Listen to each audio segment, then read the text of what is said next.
Welcome to hit TV. నేను మీ నిర్మల. మరి 8 రోజులుగా పడిగాపులు కాసి చూస్తున్నారు రెండు తెలుగు రాష్ట్రాల ప్రజలైతే ఉత్కంఠంగా కూడా ఎదురు చూస్తున్నారని చెప్పొచ్చు.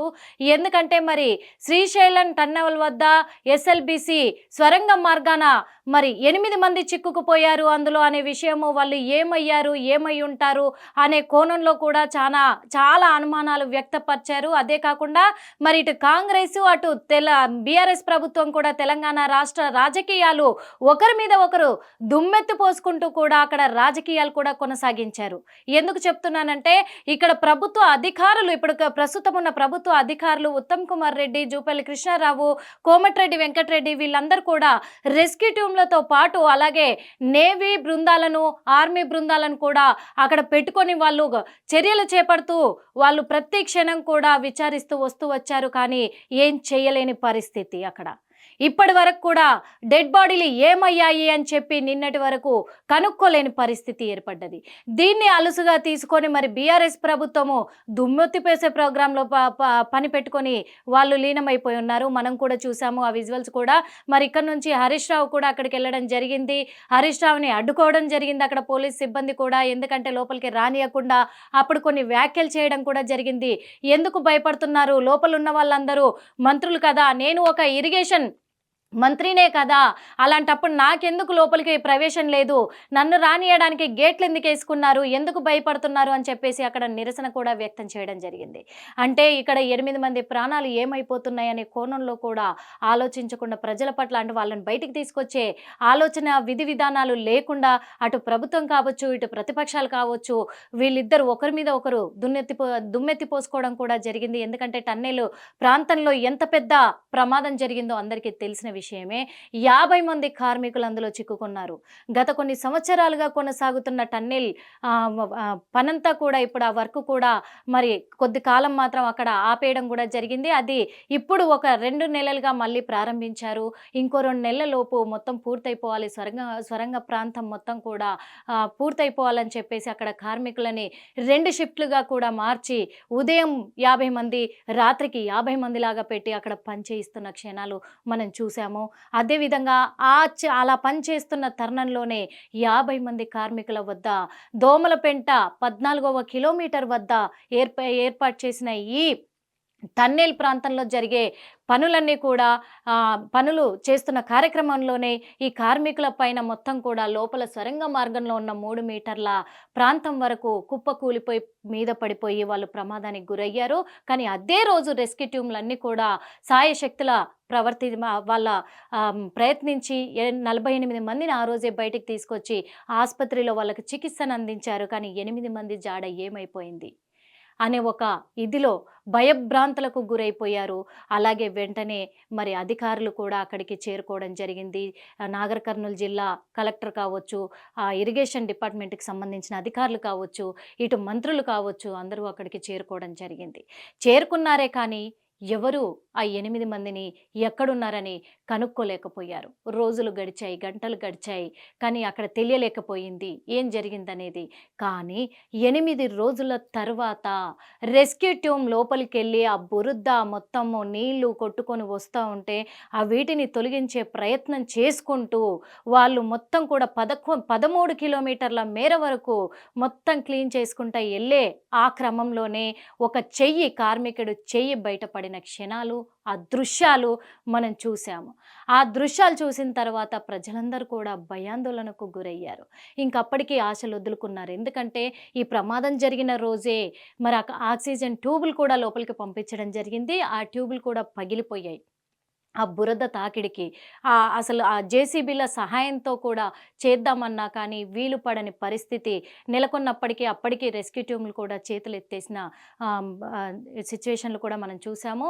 మళ్ళీ ప్రయత్నాలు కొనసాగించారు అక్కడికి. ఇప్పుడు ప్రస్తుతము ఈ విషయం బయటపడ్డాక, ఎందుకంటే ఇక్కడ మనం చూసుకున్నట్లయితే కూడా జీపీఆర్ స్కానర్లతోటి వీళ్ళను కనుక్కోవడం కూడా జరిగింది, కనిపెట్టడం. అంటే ఆ 8 మంది డెడ్ బాడీలు ఎక్కడున్నాయంటే ఇప్పుడు ఆ చేయి చూసిన తర్వాతే ఒక డిక్లరేషన్కి వచ్చారు. అంటే ఆ 8 మంది కూడా చనిపోయారు అని. అది ఎంత బాధాకరం అనుకోవచ్చు, ఎంత విషాదకరమైన సంఘటన. ఎవరివైనా ప్రాణాలే, 8 మంది చనిపోవడం అనేది అది మామూలు విషయం కాదు. కానీ వీళ్ళ చావులకి ఎవరు కారణం? ఏం జరిగింది అసలు? ఎందుకు ఈ టన్నెల్ కూలిపోయింది? ఈ టన్నెల్‌లో ఎలాంటి లోపాలు జరుగుతున్నాయి అనే కోణంలో కూడా ఇప్పుడు అందరూ ఆలోచనలో పడ్డారు. ఎందుకంటే ప్రభుత్వము కఠినంగా ఇదే పరిస్థితులు ఈ ప్రమాదం జరిగిన కొన్ని గంటల్లోనే, రోజుల్లోనే వాళ్ళు చేపట్టినుంటే ఒకవేళ వాళ్ళు ప్రాణాలతో బయటపడేవాళ్ళేమో. కానీ భయపడిపోయారు కదా! వెనక్కి తిరిగారు కదా! అవకాశం లేదన్నారు కదా! ఇప్పుడు గట్టిగా చర్యలు చేపట్టారు. ఆళ్ళ ప్రాణాలు పోయాయి. ఏంటి ఇది? ఎందుకంటే అక్కడ 8 మంది ప్రాణాలతో పోరాడుతూ ఉంటే, అక్కడ కొన ఊపిరితో కొట్టుమిట్టాడుతూ ఉంటే మంత్రులెళ్లారు కానీ, మరి తెలంగాణ సీఎం అయితే అక్కడికెళ్ళలేదు. సీఎం రేవంత్ రెడ్డి గారైతే అక్కడికెళ్ళలేదు. ఇదే కోణంలో ప్రతిపక్షాలు కూడా మరి ప్రభుత్వం మీద ఎలిగేషన్స్ కూడా వచ్చాయి. మనం చూసాము. అక్కడ ఎస్ఎల్బీసీ టన్నెల్ ప్రమాదంలో 8 మంది ప్రాణాలతో పోరాడుతుంటే, ఇక్కడ మాత్రం తెలంగాణ సీఎం రేవంత్ రెడ్డి ఎమ్మెల్సీ ఎలక్షన్ల ప్రచారంలో కొనసాగుతున్నాడు అని చెప్పేసి కూడా అన్నారు. అది నిజమే. ఎందుకు చెప్తున్నామంటే, ఇక్కడ ఎలక్షన్లల్లా చూపించినంత శ్రద్ధ అక్కడ 8 మంది ప్రాణాల పట్ల చూపించలేదేమో అనుకుంటున్నారు ప్రజలందరూ కూడా. ఏం చేస్తున్నాడు తెలంగాణ రాష్ట్ర సీఎం రేవంత్ రెడ్డి గారని కూడా క్వెషన్ చేస్తున్నారు. మరి ఇప్పుడు ఈరోజు 8 మంది చనిపోయారు. మరి చనిపోతే వాళ్ళ కుటుంబాలకి ఎవరు ఆధారము? వాళ్ళ ప్రాణాలకు ఎవరు విలువ కట్టిస్తారు? వాళ్ళ ప్రాణాలు పోవడానికి ఎవరు బలి? అని చెప్పేసి కూడా వాళ్ళ ప్రాణాలు బలి తీసుకున్న టన్నెల్‌కి ప్రమాదానికి ఎవరు కారణమని కూడా ప్రజలు అయోమయ పరిస్థితుల్లో ఉన్నారు. ఇక మీదట మరి టన్నెల్ క్లోజ్ చేస్తారా అనే విషయంలో కూడా ఆలోచించాల్సిన అవసరం వచ్చింది. అదే కాకుండా ఇప్పుడు ఇంకా కూడా డ్రిల్లింగ్ మిషన్‌ల సహాయంతో అక్కడున్న రెస్క్యూ టీమ్ మాత్రము 8 మంది బాడీలని, మృతదేహాలని వాళ్ళను బయటికి తీసుకొచ్చే ప్రయత్నంలోనే ఉన్నారు ఇంకా. ఎందుకంటే వాళ్ళు రిస్క్ తీసుకున్నారు. నిజంగా రెస్క్యూ టీమ్‌కి హ్యాట్స్ ఆఫ్ కొట్టాలి. ఎందుకంటే హ్యాట్స్ ఆఫ్ చెప్పాల్సిందే కూడా. ఇప్పుడు ప్రభుత్వాలు చేయలేని ధైర్యం రెస్క్యూ టీమ్‌లు చేశాయి. మరి ఆ 8 మందిని రక్షించడానికి చాలా ప్రయత్నాలు కూడా చేశారు రెస్క్యూ టీమ్స్ అయితే. కానీ వాళ్ళ ప్రయత్నం ఫలించలేదు ఈరోజు. మరి వాళ్ళు 3 మీటర్ల అంటే 2-3 మీటర్ల లోతుకి ఒక మెత్తటి ప్రాంతాన్ని కనుగొన్నారంట. అక్కడ ఆ మెత్తటి ప్రాంతం కనుగొన్న తర్వాతే ఆ 2 మీటర్ల నుంచి 3 మీటర్ల లోతు తవ్వితే ఆ బాడీలను బయటికి తీసే ప్రయత్నం చేయొచ్చు అని చెప్పేసి కూడా చెప్తున్నారు. అంతేకాదు మరి ఇప్పుడు 8 బాడీలు కూడా 8 చోట్ల అంటే 5 చోట్ల ఉన్నట్టుగా గుర్తించారు. 5 చోట్ల పడి ఉన్నట్టుగా గుర్తించారు. ఆ 5 ప్రాంతాలలో కూడా ఈ డ్రిల్లింగ్ మిషన్ సహాయంతోటే, ఎందుకంటే జేసీబీలు పెడితే మళ్ళీ డెడ్ బాడీలు ఇప్పటికే కొంచెం కుళ్ళిపోయి ఉంటాయి కాబట్టి అవి ఛిద్రమయ్యే అవకాశం ఉంది కాబట్టి అందుకు వాళ్ళను బయటికి వెలికి తీయాలంటే జాగ్రత్తగా తీయాలి కాబట్టి మరి డ్రిల్లింగ్ మిషన్ల సహాయంతో 2-3 మీటర్ల లోతు వరకు తవ్వి కూడా అక్కడ నుంచి బాడీలను సేఫ్‌గా తీసుకురావాలని ప్రయత్నం చేస్తున్నారు. ఆ బాడీలన్నీ తీసుకొచ్చిన మృతదేహాలను బయటికి తీసిన మరుక్షణమే వాళ్ళను పోస్ట్‌మార్టం నిమిత్తం ఆసుపత్రికి తరలించడానికి కూడా అక్కడ అంబులెన్స్‌లను కూడా సిద్ధంగా ఏర్పాటు చేశారు. అక్కడికి మరి ఉస్మానియా యూనివర్సిటీ వైద్య బృందం కూడా తరలి వెళ్ళడం జరిగింది. ఆ వైద్య బృందం కూడా అక్కడే ఉన్నారు. మరి ఇప్పుడు మంత్రులు అక్కడే ఉన్నారు. రెస్క్యూ టీమ్‌లు అక్కడే ఉన్నాయి. అలాగే నేవీ బృందం కానీ, ఆర్మీ బృందం కానీ వీళ్ళంతా అక్కడే ఉన్నారు. కానీ వాళ్ళని వెలికి తీసే ప్రయత్నం చేస్తున్నప్పటికీ అక్కడ వాళ్ళ కుటుంబాలందరూ కూడా రోదిస్తూ ఉన్నారు. 8 రోజుల పాటు ఇందులోనే ఉండిపోయాయి మా కుటుంబీకుల మృతదేహాలు. ఏంది పరిస్థితి అంటే మాతో ఒక్క మాట కూడా చెప్పకుండానే, మాతో మాట్లాడకుండానే వాళ్ళు గాల్లో కలిసిపోయారు, నీటిలో కలిసిపోయారు. ఏంటి ఇలాంటి దుర్ఘటన మాకు అని చెప్పేసి కూడా వాళ్ళు రోదిస్తున్న క్షణాలు కూడా అందరిని కలిచివేస్తున్నాయని చెప్పొచ్చు. అంతేకాదు మరి వీళ్ళను బయటికి తీసే ప్రయత్నము ఇంకా ఎన్ని గంటల సమయం పడతదనేది మాత్రము ఇంకా ఎవరు వివరాలైతే తెలియజేయలేదు.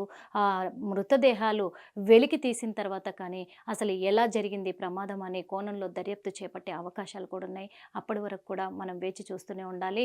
కానీ ఏది ఏమైనప్పటికీ ఈ టన్నెల్ ప్రమాదానికి సంబంధించి 8 మంది ప్రాణాలు పోవడం అనేది అందరినీ కలిచివేస్తున్న క్షణాలు. ఇది చాలా బాధాకరమైన క్షణాలను కూడా చెప్పుకోవచ్చు. ఇలాంటి పరిస్థితి ఎప్పుడు కూడా ఏర్పడకూడదని హిట్ టీవీ ద్వారా కోరుకుంటున్నాం. హిట్ టీవీ యాప్, ఇందులో short news, live news, entertainment shows, movies, digital magazines తో పాటు మీ జిల్లా వార్తలను కూడా ఫ్రీగా చూడొచ్చు. అంతేకాదు కేజీ నుంచి పీజీ వరకు విద్యార్థులకు స్కాలర్షిప్ కూడా అందిస్తున్నాం. ప్రతి వారం 10 మందికి లక్కీ డ్రా ద్వారా ఒక్కొక్కరికి 10,000 రూపాయలు అందిస్తున్నాం. ఇంకెందుకు ఆలస్యం, వెంటనే హిట్ టీవీ యాప్ ని డౌన్లోడ్ చేసుకుని ఫ్రీగా ఎంటర్టైన్మెంట్ పొందండి. Hit TV app. Hit TV app please download Hit TV app. Hit TV యాప్ని ఫ్రీగా డౌన్లోడ్ చేసుకొని ఎంజాయ్ చేయండి. మీకు నచ్చిన ఎంటర్టైన్మెంట్ కోసం హిట్ టీవీ యాప్ ని ఫ్రీగా డౌన్లోడ్ చేసుకుని ఎంజాయ్ చేయండి. హిట్ టీవీ యాప్ని డౌన్లోడ్ చేసుకుని ఆస్వాదించండి, ఆశీర్వదించండి. ఇంతమంది సెలబ్రిటీలు హిట్ టీవీ యాప్ ని డౌన్లోడ్ చేసుకోండి అని చెప్తున్నారంటే ఎంత మంచి యాప్ ఆలోచించండి. అమెరికా అమెరికా అమెరికా అమెరికాలో చదవాలనుకునే వాళ్ళకి విశ్వసనీయమైన పేరు మన శౌర్య కన్సల్టెన్సీ. UK లో 1 year masters. UK లో 1 year masters. 2 years work permit up to 5 years visa. Contact Saurya Consultancy. Contact 89851 89851.